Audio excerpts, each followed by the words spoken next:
Rendang. Awak orang Malaysia? Orang Malaysia. Awak tahu rendang? Rendang memanglah tahu, favorit makanan saya. Menurut awak rendang itu asal dari mana? Dari Malaysia. Bukan dari Indonesia. Bukan. Mungkin orang berpikir makanan khas tersebut berasal dari Malaysia, bukan?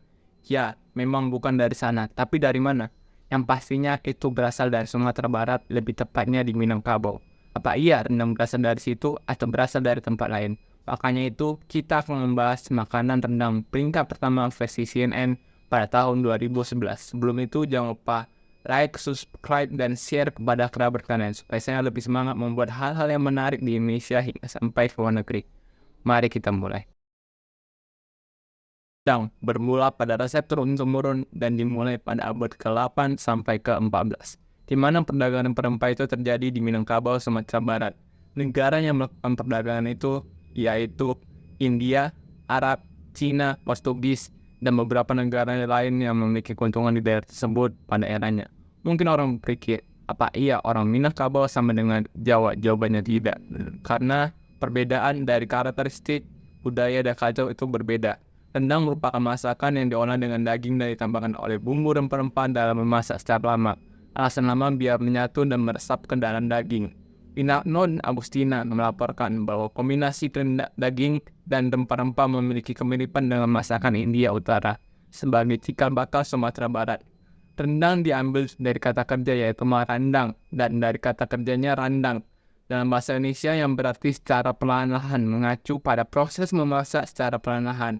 Ada juga catatan lain yang mencatat bahwa rendang sudah ada sejak zaman kerajaan Pagariwang, tempatnya pada masa Raja Aditya Warman pada tahun 1347 sampai 1375. Namun daging yang digunakan saat itu adalah daging kerbau. Adapun kemiripan dan perubahan dari khas India menjadi rendang sebagai dugaan sementara. Guru Gusti Asdan, seorang sejarawan, mengatakan masyarakat Minang memiliki keunikan tersendiri karena masyarakatnya mempunyai tradisi merantau sekitar abad ke-16 hingga sampai abad ke-20.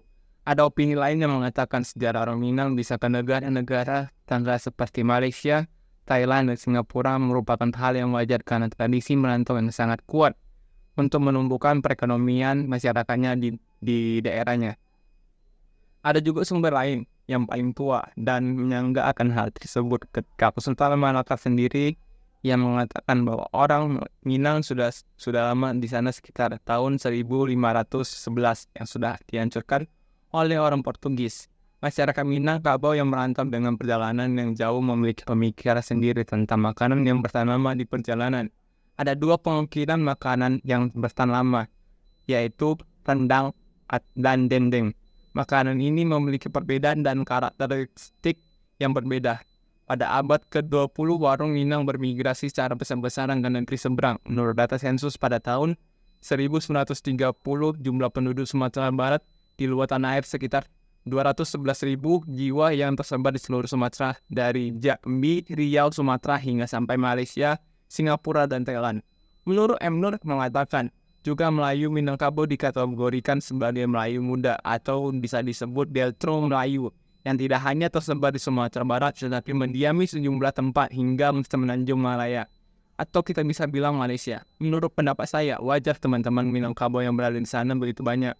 Mungkin saja rendang dapat bermigrasi ke sana semakin banyak dan diminati di sana karena cita rasa yang berbeda daripada makanan yang lain.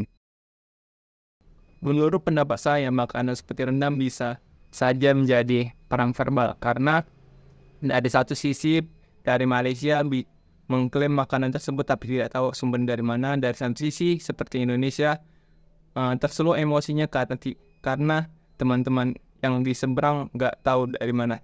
Intinya dari kedua kubu ini harusnya saling kolaborasi, bukan saling perang verbal. Kiranya video ini bisa bermanfaat dan jangan lupa like, subscribe, and share kepada teman-teman kalian. Sekian dari saya, selamat menikmati videonya.